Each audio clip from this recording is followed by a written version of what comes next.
عرفہ کا دل گھبرانے لگا۔ اس نے برقع پہنا اور دراز سے پیسے اٹھائے اور جلدی جلدی سیڑھیاں اترنے لگی اور گیٹ کے باہر آ گئی۔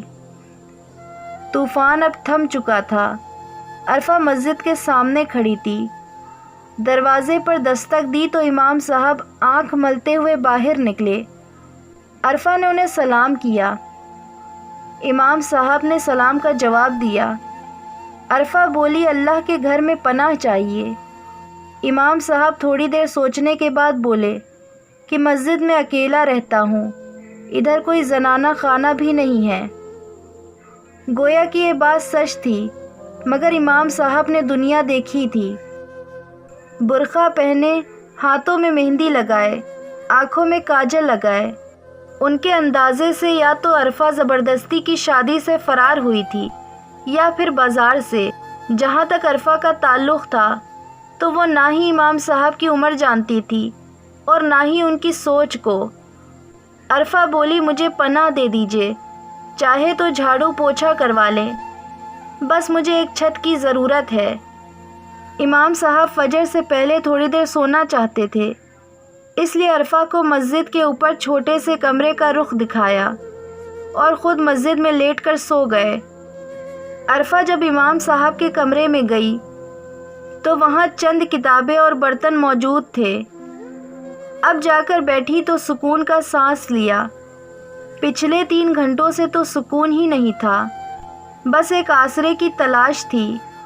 وہ زمین پر بچھی چٹائی پر لیٹ گئی۔ بھوک لگی مگر پرواہ نہ کی تھی۔ آنکھ لگی تو فجر سے پہلے کھل گئی اور نیچے آ کر غسل کیا۔ امام صاحب بھی وضو خانے میں وضو کر رہے تھے۔ عرفہ کو فجر کے لیے اٹھتا دیکھ کر امام صاحب تھوڑا شرمندہ ہوئے۔ اگلی صبح عرفہ نے جھاڑو اٹھائی اور مسجد کی صفائی شروع کر دی۔ محلے سے امام صاحب کا جب ناشتہ آیا تو امام صاحب نے عرفہ کو آدھا ناشتہ دے دیا۔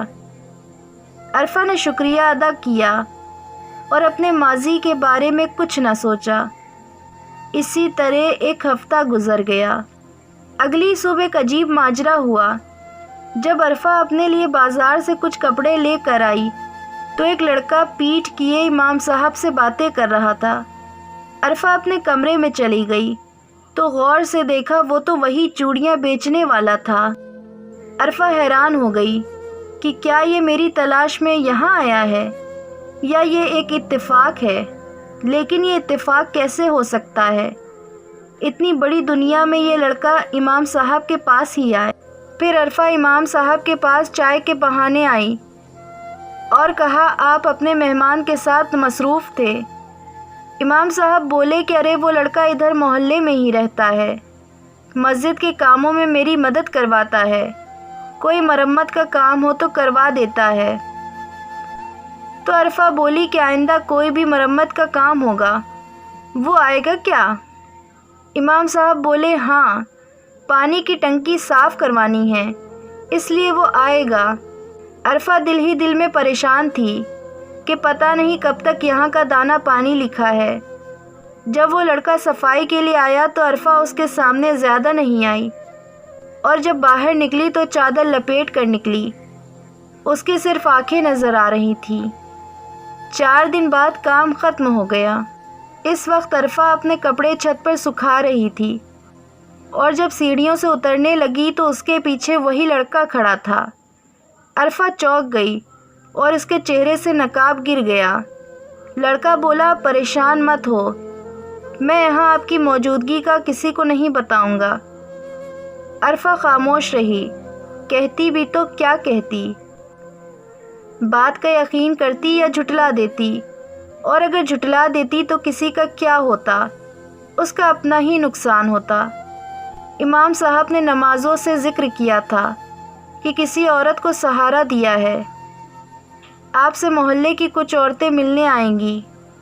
عرفہ پھر فکر مند ہوئی کہ اب کوئی نئی کہانی گڑھنی پڑے گی۔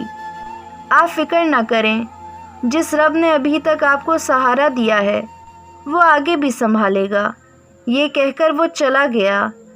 2 دن بعد عرفہ کمرے سے نکلی تو سامنے ایک پلاسٹک بیگ نظر آیا۔ اس میں 2 چوڑیوں کا سیٹ تھا۔ ایک ہرا ایک بادامی۔ وہ چوڑیاں چھپانے لگی تو امام صاحب بولے یہ بیگ وہ لڑکا تمہارے لیے دے کر گیا ہے۔ عرفہ نے چوڑیاں وہیں رکھ دی کیونکہ چوڑیاں دیکھ کر اس کو ماضی کی یاد آئے گی۔ پھر ہر جمعے عرفہ کو وہ لڑکا چوڑیاں تحفے میں دیتا اور عرفہ حیران بھی ہوتی اور خوش بھی ہوتی۔ آخر ایک دن عرفہ نے وہ چوڑیاں پہن ہی لی تو بولے وہ لڑکا ہر جمعے 2 سیٹ چوڑیوں کے دے کر جاتا ہے، کیا وہ پوری زندگی تمہیں ایسے ہی چوڑیاں دیتا رہے گا یا بات آگے بھی بڑھے گی؟ امام صاحب کے چہرے پر شرارت سی سجی تھی اور مسکراہٹ تھی تو عرفہ کے چہرے پر لالی۔ وہ تو شکر ہے کہ چادر میں امام صاحب عرفہ کے گالوں کی لالی نہ دیکھ سکے۔ امام صاحب نے جواب کا انتظار نہ کیا اور اس کے سر پہ ہاتھ پھیرتے ہوئے چلے گئے۔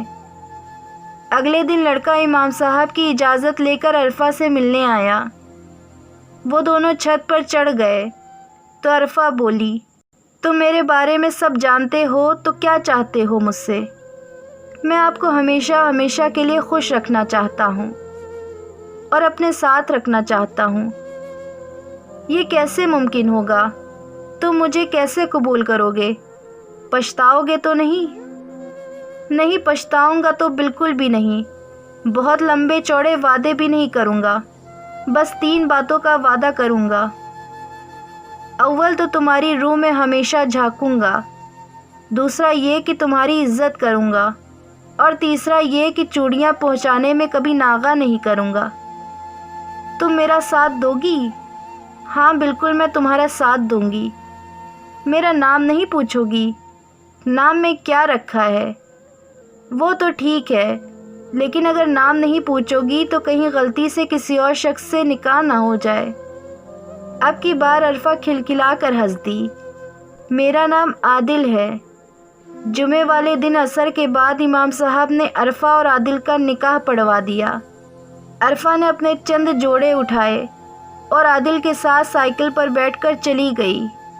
امام صاحب بھی مطمئن تھے کہ ان کی مہمان اپنی منزل تک پہنچ گئی اور 3 مہینے بعد ان کو اپنے بستر پر میٹھی نیند نصیب ہوئی۔